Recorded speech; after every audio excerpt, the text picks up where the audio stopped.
para el 1 de abril de este año. Para hablar del tema, saludo con gusto a Jaime Roche, quien es analista soberano de México por parte de Moody's Investor Service. ¿Qué tal? Muy buenas tardes, Jaime.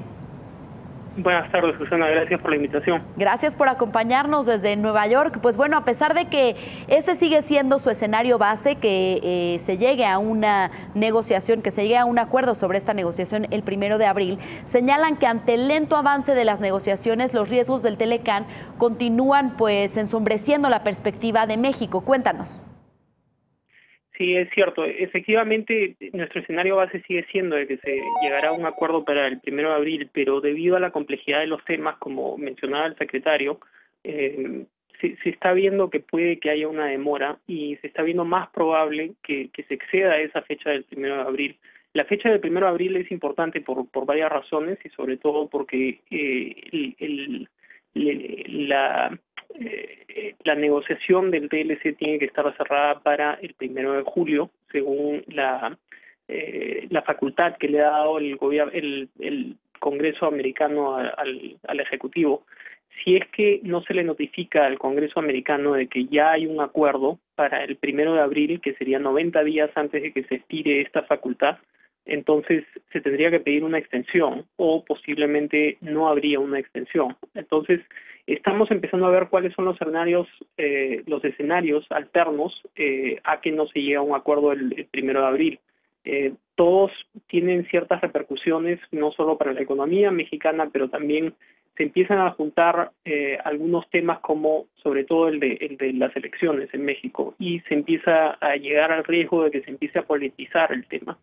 Exactamente, y creo que este es un tema del que no se había hablado, que en caso de que el 1 de abril no se llegara a un acuerdo, pues quién sabe si se extienda esta facultad a Estados Unidos para seguir renegociando. Entonces, Jaime, ¿cuáles son los escenarios que ustedes plantean en caso de que la renegociación se extienda más allá del primer trimestre del 2018, sobre todo con el tema electoral en México?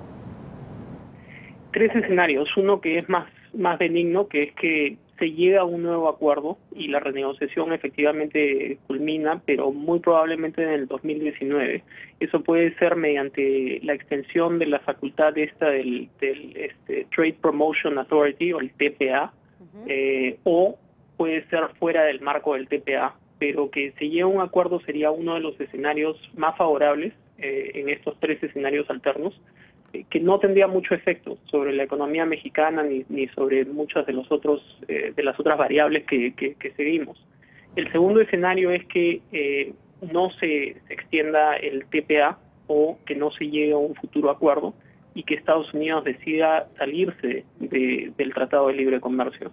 Hemos visto cómo han estado tomando algunas medidas proteccionistas sobre el acero, sobre muchos de los otros insumos que importan.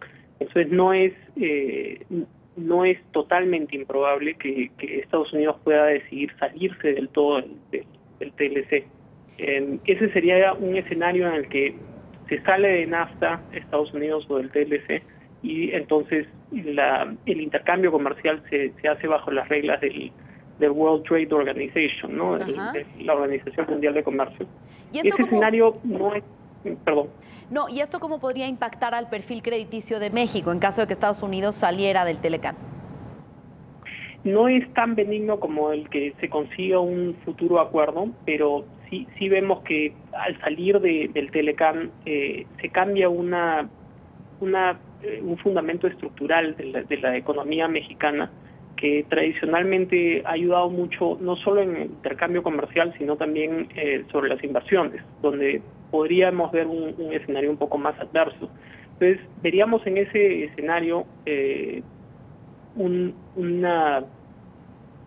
desempeño económico un poco más lento en el mediano plazo para México, no tan dinámico, y podría tener alguna presión sobre la calificación crediticia de México, poniéndola un poquito más presión hacia la baja.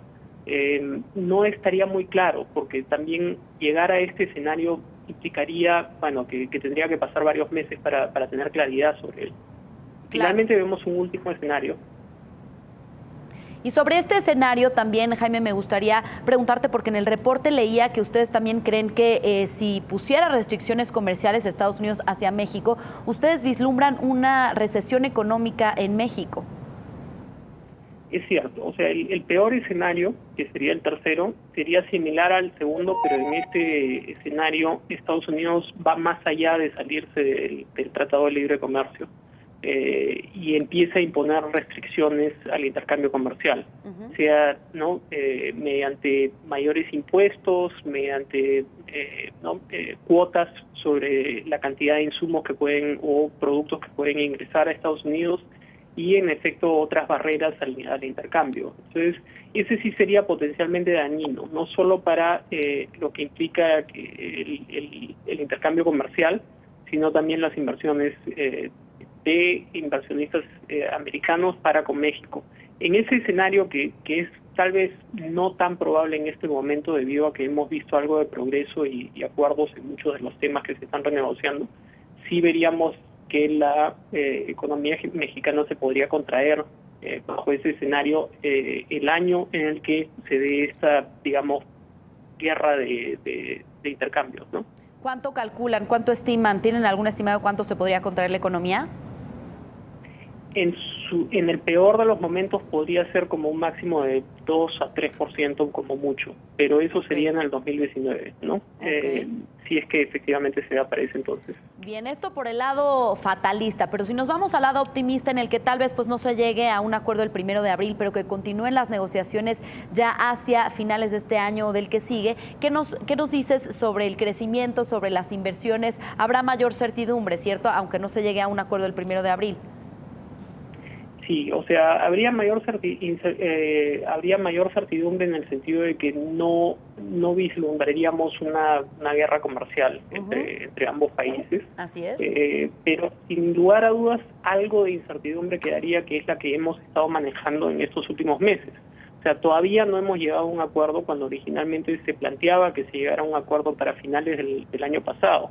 Entonces esto te añade algo de incertidumbre, pero es bastante manejable para todos los inversionistas y los actores económicos, por lo cual no vemos mucho cambio con la trayectoria de crecimiento de la economía. A mediano plazo la veríamos, por lo menos en el 2018-2019, expandiéndose a tasas de 2, 2,5%, que no es muy distinto de nuestro escenario base. Y sí, exactamente, es con lo que quisiera finalizar sobre este escenario base en el que sí se llega a un acuerdo el 1 de abril. ¿Cuánto estiman que crezca nuestra economía? Para el 2018 estaríamos esperando una aceleración del crecimiento hacia 2,5% más o menos, entre 2 y 2,5%. La estimación puntual sería, por el momento la tenemos en 2%. Bien, pues muchas gracias por hablarnos de este reporte de Moody's sobre el Tratado de Libre Comercio de América del Norte. Pues estaremos viendo ya si se llega a un acuerdo el próximo 1 de abril. Muchísimas gracias, Jaime Roche, analista soberano de México por parte de Moody's Investor Service desde Nueva York. Muy buenas tardes. Gracias, Susana. Hasta luego. Gracias, Jaime. Hasta luego. Pues ahí tienen las estimaciones de Moody's, donde pues como escenario base